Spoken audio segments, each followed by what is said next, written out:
Irritable bowel syndrome, also known as IBS.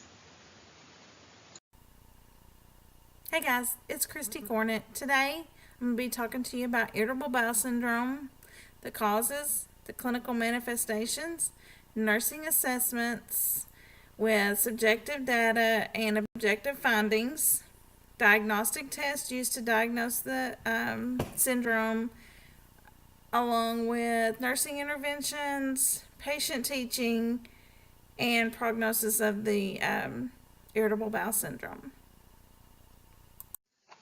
The symptoms that IBS sufferers experience are abdominal cramping, abdominal pain, bloating, diarrhea, and constipation.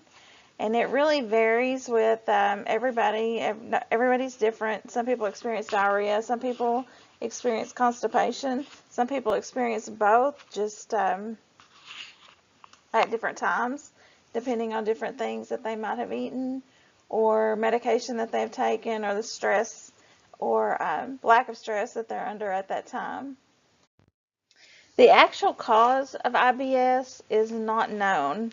There's several possible causes that include depression, anxiety disorders, and then physical, social, and sexual abuse. A lot of people think stress is a cause, but it's really not considered a cause, but it does exacerbate the symptoms of IBS, especially diarrhea. Some other theories of IBS are, as seen in the picture below, abnormal contractions that last longer and are stronger than normal, causing discomfort, frequency, and bloating. Another theory of IBS would be overeating or eating too fast, having too much fat in your diet, and smoking.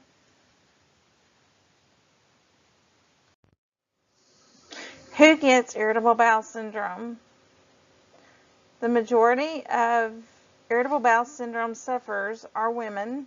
Actually, 2 of 3 people who have irritable bowel syndrome are women, and most sufferers are under the age of 50. The clinical manifestations of IBS are constipation, diarrhea, or both, flatulence, the feeling of incomplete evacuation after a bowel movement, more frequent bowel movements, and experiencing pain with those, and also abdominal pain relieved after your bowel movements. Nursing assessment. The subjective data that you might receive from a patient who has IBS might be, they may complain of abdominal pain, and you may see signs and symptoms of distress. They may be complaining about pain at the onset of a bowel movement. They may feel like they have incomplete emptying after defecation, and also abdominal pain that is relieved by defecation. The nursing assessment objective findings that you might see in a patient with IBS would be the presence of mucus in their stool. They may have frequent or unformed bowel movements. Their abdomen may be distended, and it may also be tender to palpation.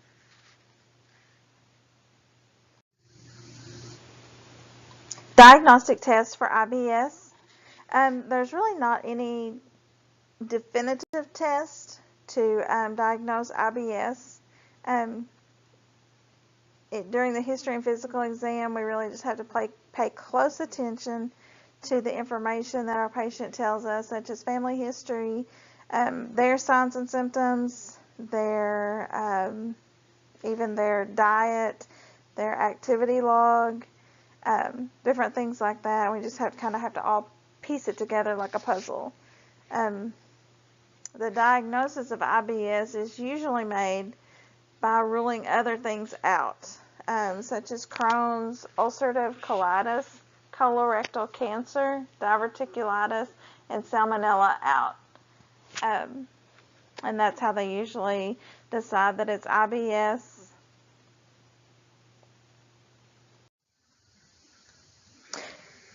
When the patient comes in with signs and symptoms of IBS, the Rome 3 criteria is looked at.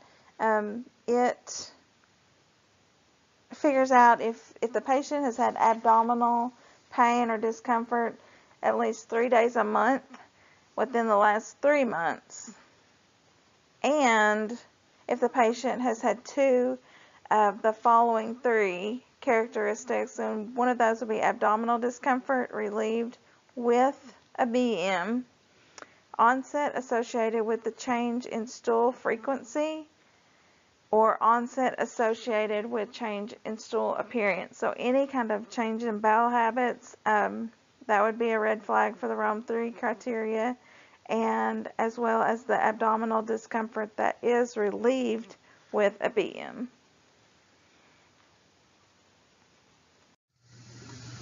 Medical management of IBS. As I've mentioned previously on a previous slide, stress is not listed as one of the direct causes of IBS, but it does seem to exacerbate the symptoms, especially diarrhea. So if we can reduce those stressors, it might help the symptoms of IBS. There are a few things that stress management wise we could do that with. We could do hypnosis, biofeedback, and even relaxation therapy. There are also behavioral therapies that we could do, just giving the physician or nurse some more information on the diet and activity of the patient.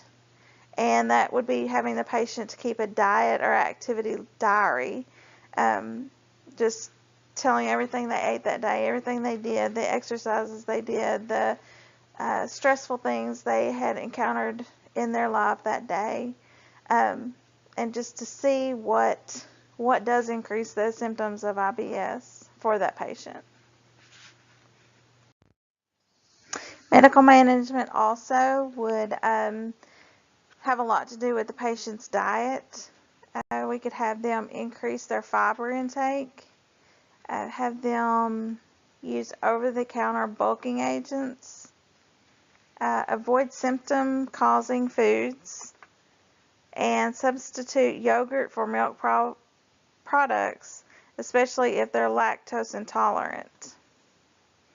Some of the foods that a patient might want to stop and avoid as much as possible might be red meat, fats, dairy products, even chocolate, alcohol, carbonated beverages, and butter.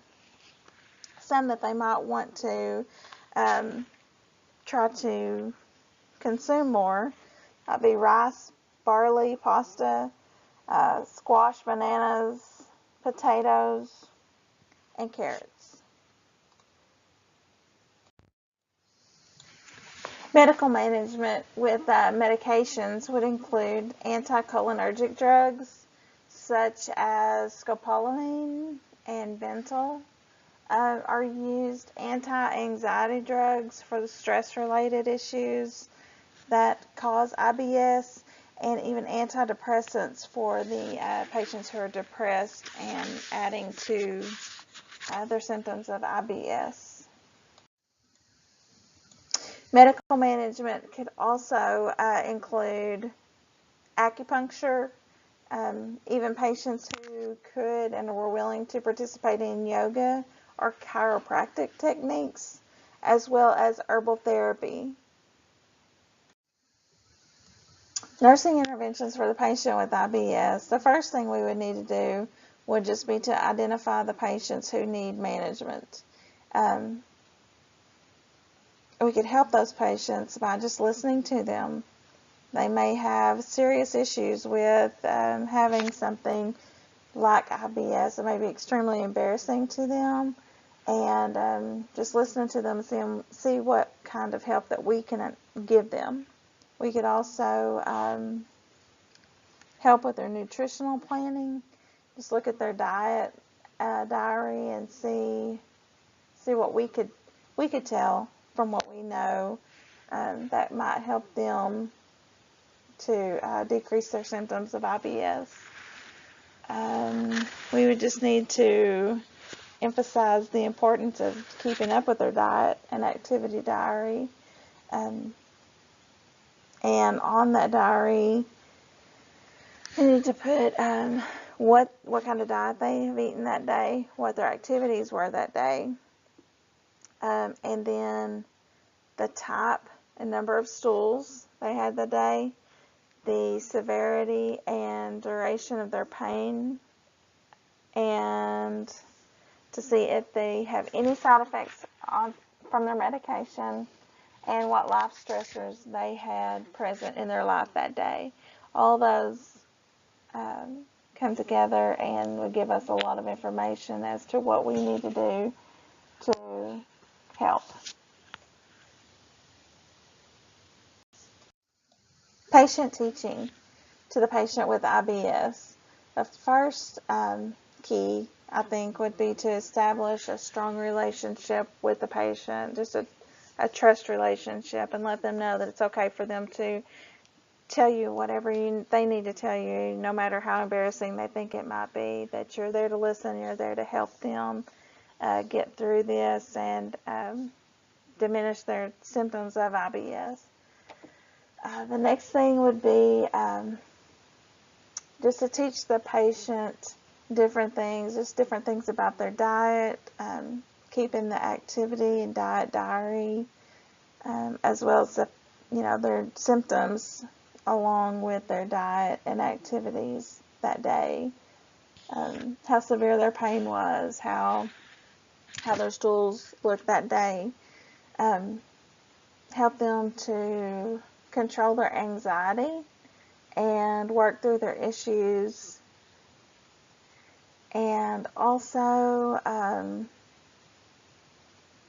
give them a list of community resources or information on counseling or just different things in the community that might be available to them that they are unaware of.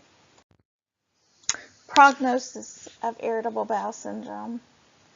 The prognosis is really good with irritable bowel syndrome because the most important thing is the bowel is not damaged in any way, and people can function well with the syndrome if it's managed appropriately and they know what causes their body to do this and what foods they need to avoid, what foods they need to consume more of, what different life stressors that they need to work through, or even just different ways that they can do that by hypnosis or biofeedback, different things like that can help them through this